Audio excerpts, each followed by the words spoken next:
Hello दोस्तों, सबसे पहले एक छोटा सा डिस्क्लेमर। मैं ये स्ट्रांगली बिलीव करता हूं कि कोई भी ऐसी स्ट्रेटजी नहीं है जो कि सभी के लिए एप्लीकेबल हो। आप सभी को अपने अपने लिए एक परफेक्ट स्ट्रेटजी खुद से बनानी चाहिए, क्योंकि सबका पढ़ने का तरीका अलग होता है, सबकी ग्रेस्पिंग पावर भी अलग होती है। बट ये जो वीडियो है, इसको बनाने के पीछे केवल और केवल मकसद इतना सा है कि मैं उन कोर एलिमेंट्स के बारे में बात कर सकूं जो कि हर किसी को अपनी स्ट्रेटजी के अंदर इंक्लूड करने चाहिए। मैं नॉर्मली स्ट्रेटजी से रिलेटेड वीडियोस नहीं बनाता हूं, मैं केवल और केवल फिजिक्स से रिलेटेड वीडियोस बनाता हूं जो कि आप बच्चों की मदद कर सके। And please remember, there is no replacement for hard work as well as consistency.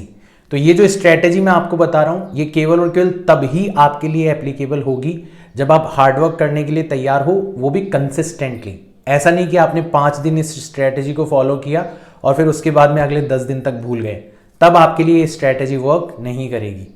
जो स्ट्रेटजी मैं आप लोगों के साथ में शेयर करने वाला हूं, it is very simple and it is pretty straight forward. इसके अंदर 4 स्टेप्स हैं। इन चारों स्टेप्स को आपको रोज फॉलो करना है। 10 से 15 दिन बाद में ही आपको रिजल्ट्स दिखाई देने लगेंगे इस स्ट्रेटजी के। सबसे पहला स्टेप है लर्निंग। देखो, learning is not possible without your involvement. तो आप जब तक इन्वॉल्व नहीं होंगे, आप जब तक अपने एफर्ट्स नहीं लगाएंगे, तब तक लर्निंग पॉसिबल नहीं हो पाएगी। तो अगर आप ऑनलाइन मोड से पढ़ाई कर रहे हैं तो आप 10 मिनट का, 20 मिनट का, 30 मिनट का, जितनी आपकी श्रद्धा हो उतने सेगमेंट का एक वीडियो देखो with 100% focus and attention and try to make your own notes. साथ ही साथ में अपने नोट्स बनाना सीखो। नोट्स बनाने के थ्रू आप उस वीडियो के अंदर खुद इन्वॉल्व हो जाओगे। आपको ऐसा लगेगा कि उस वीडियो के साथ साथ आप केवल और केवल इंस्ट्रक्शंस रिसीव नहीं कर रहे, आप साथ ही साथ में कुछ क्रिएट भी कर रहे हो, कम से कम नोट्स बना रहे हो। ये नोट्स आपको रिवाइज करने के अंदर भी मदद करेंगे। तो ये एक बहुत ही इंपॉर्टेंट चीज है, हालांकि थोड़ा मुश्किल है, बट अगर आप करोगे इसको तो आपको 100% इफेक्ट नजर आएगा अपनी लर्निंग कैपेबिलिटीज के अंदर। सेकेंड स्टेप जो है, it is to apply what you have learned. इसके लिए आप प्रैक्टिस करो। प्रैक्टिस करने के भी 2 अलग तरीके होते हैं। सबसे पहला तरीका, जिसमें आप वर्कड आउट एग्जाम्पल्स के थ्रू प्रैक्टिस करते हो, मतलब आप क्वेश्चन करते हो और फिर उसका सॉल्यूशन देखते हो। सॉल्यूशन के थ्रू आप सीखने की कोशिश करते हो कि आपने जो कुछ किया है वो सही है या नहीं है, और अगर आपने कुछ गलत किया है तो उसको सही तरीके से कैसे किया जाए। And second mode of practice is practice under pressure. At least time bound manner के अंदर आपको क्वेश्चंस को प्रैक्टिस करना चाहिए। नॉर्मली बच्चों की आदत क्या होती है कि वो किसी क्वेश्चन को करते हैं, तुरंत उसका सॉल्यूशन देखते हैं। इससे कॉन्फिडेंस बिल्ड नहीं हो पाता।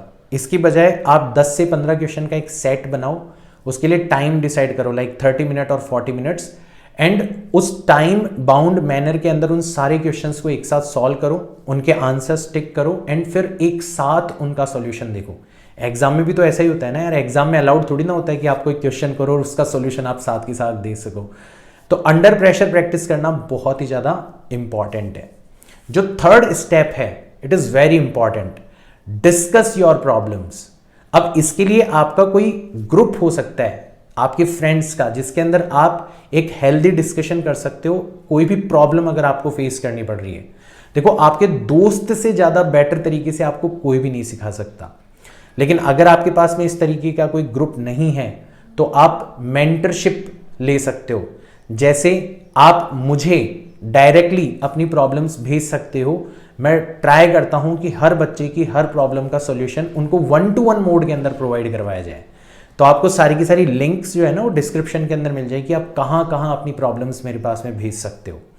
तो मेंटरशिप जो है वो बहुत ही इंपॉर्टेंट है, क्योंकि कई बार आप अटक जाते हो और आपको वहां से बाहर निकालने के अंदर मदद करता है डिस्कशन। तो जो भी आपके डाउट्स हैं उनको रिजॉल्व करने की एक परफेक्ट मीडियम की हमेशा तलाश करते रहो। मैं अपनी तरफ से कोशिश करता हूं कि बच्चों की ज्यादा से ज्यादा हेल्प करी जाए। तो आप मेरी मदद भी ले सकते हो, और मेरी मदद किस तरीके से लेनी है उसके लिए आप डिस्क्रिप्शन बॉक्स को एक बार चेक करो। And last step is revision. देखो, रिवीजन बहुत इंपॉर्टेंट है, क्योंकि कई बार क्या होता है कि हम कुछ पढ़ते चले जाते हैं और कुछ टाइम बाद में हमारा दिमाग उन सब चीजों को भूलता चला जाता है। लेकिन अगर हम एक फिक्स टाइम के बाद में रिवाइज कर लें उस चीज को, तो फिर हमारी रिटेंशन पावर और ज्यादा इंक्रीज हो जाती है। फिर हमें, जैसे सपोज करो किसी चीज को अभी हम 5 दिन में भूल रहे हैं, तो आप 5 दिन से पहले पहले उसको रिवाइज कर लो तो अगली बार आपको उसको भूलने में 10 दिन लगेंगे।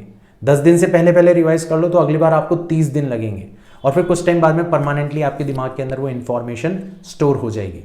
तो मैंने आपको जो लर्निंग वाला स्टेप था उसके अंदर नोट्स बनाना सिखाया था, 1 पेज नोट्स, और यही आपको मदद करेंगे रिवीजन के टाइम पे।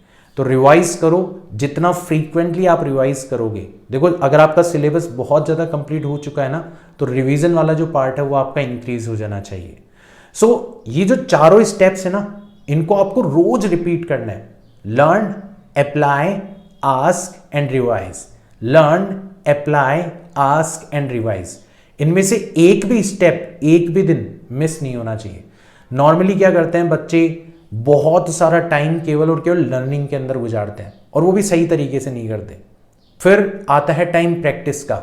मैक्सिमम बच्चे तो प्रैक्टिस वाले सेगमेंट तक पहुंच ही नहीं पाते। मैंने देखा है बच्चों को कि वो केवल और केवल उतना ही पढ़ते हैं जितना उनको पढ़ाया जा रहा है क्लास के अंदर या कहीं भी, फिर उसके बाद में वो खुद से बिल्कुल भी प्रैक्टिस नहीं करते। ऐसे बच्चों का कभी सिलेक्शन नहीं होता। फिर अगर आप प्रैक्टिस नहीं करोगे तो आपको डाउट्स नहीं आएंगे, तो डाउट्स कहाँ से पूछोगे आप? और अगर आप प्रैक्टिस नहीं करोगे, आपको डाउट्स नहीं आ रहे, तो थोड़े टाइम बाद में आपका कनेक्शन जो है वो ब्रेक हो जाएगा, और फिर रिवाइज करने का तो सवाल ही नहीं उठेगा, क्योंकि आप पढ़ाई को आफत समझने लग जाओगे।